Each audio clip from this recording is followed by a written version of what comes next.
Yang pertama, latar belakang pentingnya kajian sosiologi hukum. Manusia terlahir sebagai makhluk sosial, di mana dalam memenuhi kebutuhannya ia akan saling berinteraksi dengan manusia yang lain. Proses ini sudah dimulai sejak ia pertama kali dilahirkan. Interaksi dimulai dari lingkungan keluarga, berlanjut kepada tetangga di sekitar rumah, teman sepermainan, sekolah, masyarakat, dan seterusnya. Dari proses interaksi yang terjadi, ia sadar dalam berbagai hal ia memiliki persamaan-persamaan dengan orang lain. Namun di sisi lain, ia juga memiliki kepribadian khusus yang hanya dimiliki oleh dirinya sendiri. Dalam berinteraksi dengan orang lain, ia belajar bahwa ada tindakan-tindakan yang harus ia lakukan, serta ada tindakan-tindakan yang dilarang untuk melakukannya. Sehingga lama-kelamaan akan muncul kesadaran bahwa masyarakat tersebut berpedoman pada sebuah aturan yang ditaati dan dipatuhi oleh masyarakat. Hubungan-hubungan antar manusia diatur oleh kaidah-kaidah yang lama-kelamaan melembaga menjadi pola-pola.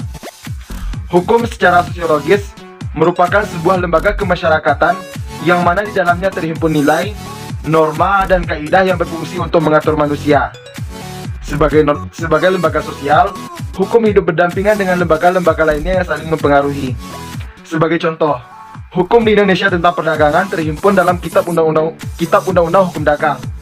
Contoh lainnya, di Indonesia tentang hukum agraris terhimpun dalam Undang-Undang Pokok Agraria, dan seterusnya. Sosiologi hukum berkembang atas perspektif bahwa hukum tersebut berlangsung di dalam sebuah lembaga sosial yang dinamakan masyarakat. Artinya, hukum hanya akan dapat dimengerti dengan cara memahami masyarakat itu terlebih dahulu. Yang kedua, definisi sosiologi hukum.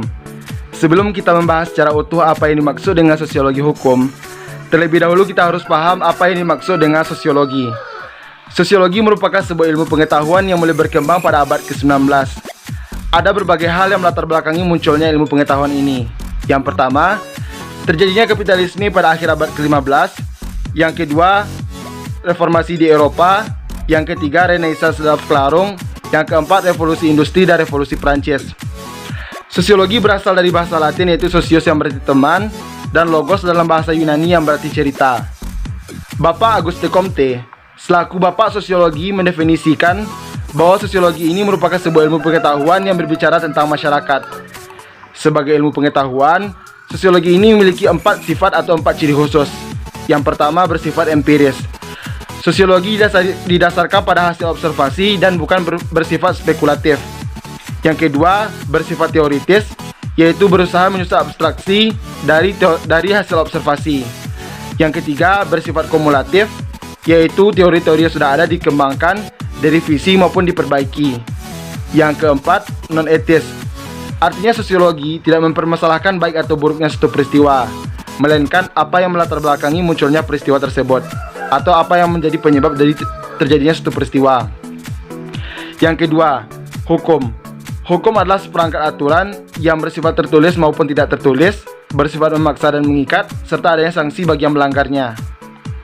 Setelah kita paham apa yang dimaksud dengan sosiologi dan hukum, sekarang kita akan mendefinisikan secara utuh apa yang dimaksud dengan sosiologi hukum.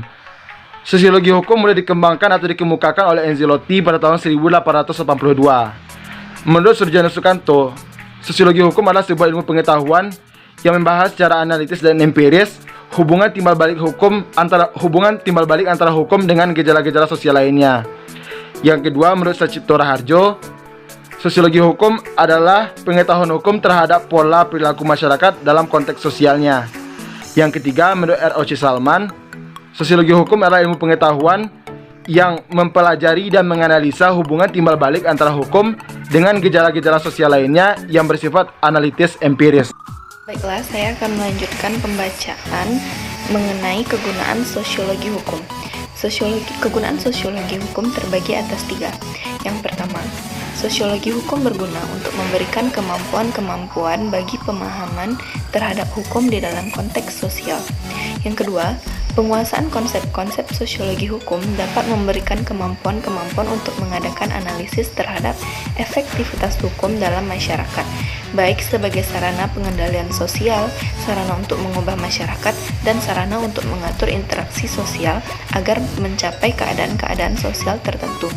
Yang ketiga, sosiologi hukum memberikan kemungkinan-kemungkinan serta kemampuan untuk mengadakan evaluasi terhadap efektivitas hukum di dalam masyarakat.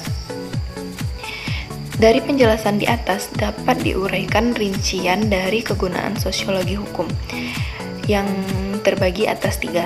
Yang pertama, pada taraf organisasi dalam masyarakat.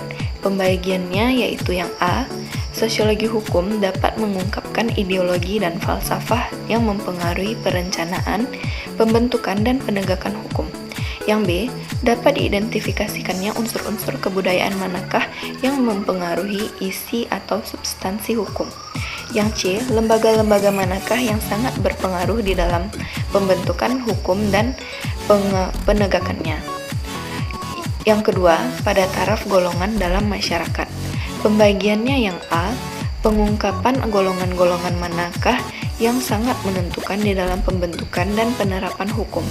Yang B, golongan-golongan manakah di dalam masyarakat yang beruntung atau sebaliknya dirugikan dengan adanya hukum-hukum tertentu. Yang C, kesadaran hukum dari golongan-golongan tertentu dalam masyarakat. Yang ketiga, pada taraf individual pembagiannya yang A, identifikasi unsur-unsur hukum yang dapat mengubah perilakuan warga masyarakat. Yang B, kekuatan, kemampuan, dan kesungguhan hati para penegak hukum dalam melaksanakan fungsinya. Yang C, kepatuhan warga masyarakat terhadap hukum. Selanjutnya, mengenai ruang lingkup sosiologi hukum. Menurut Sarjono Sukanto, ruang lingkup sosiologi hukum meliputi yang pertama, pola-pola perilaku hukum warga masyarakat. Yang kedua, hukum dan pola-pola perilaku sebagai ciptaan dan wujud dari kelompok-kelompok sosial. Yang ketiga, hubungan timbal balik antara perubahan-perubahan dalam hukum dan perubahan-perubahan sosial dan budaya. Ruang lingkup sosiologi hukum juga mencakup akan 2 hal. Yang pertama, dasar-dasar sosial dari hukum. Contohnya, Hukum Nasional Indonesia. Dasar sosialnya adalah Pancasila dengan ciri-cirinya gotong royong dan musyawarah kekeluargaan. Yang kedua, efek hukum terhadap gejala-gejala sosial lainnya. Contohnya, Undang-Undang Penanaman Modal Asing terhadap gejala ekonomi, Undang-Undang Pemilu dan Partai Politik terhadap gejala politik, Undang-Undang Hak Cipta tahun 1982 terhadap gejala budaya, dan Undang-Undang Perguruan Tinggi terhadap gejala pendidikan.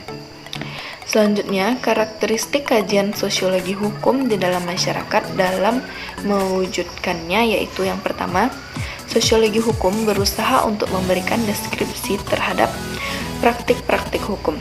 Apabila praktik-praktik itu dibeda-bedakan ke dalam pembuatan undang-undang, penerapan dalam pengadilan, maka ia juga mempelajari bagaimana praktik yang terjadi pada masing-masing bidang kegiatan tersebut.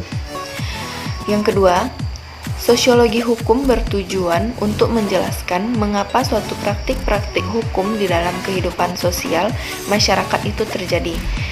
Apa sebab-sebabnya, faktor-faktor apa yang mempengaruhinya, latar belakangnya, dan sebagainya. Sucipto Raharjo mengutip pendapat dari Max Weber yang menanamkan cara pendekatan yang demikian itu sebagai suatu interpretative understanding, yaitu cara menjelaskan sebab, perkembangan, serta efek dari tingkah laku sosial. Dengan demikian, mempelajari sosiologi hukum adalah menyelidiki tingkah laku orang dalam bidang hukum sehingga mampu mengungkapkannya. Yang ketiga, sosiologi hukum senantiasa menguji kesahihan empiris dari suatu peraturan atau pernyataan hukum, sehingga mampu memprediksi sesuatu hukum yang sesuai dan atau tidak sesuai dengan masyarakat tertentu. Yang keempat, sosiologi hukum tidak melakukan penilaian terhadap hukum. Perhatiannya yang utama hanyalah pada memberikan penjelasan terhadap objek yang dipelajari.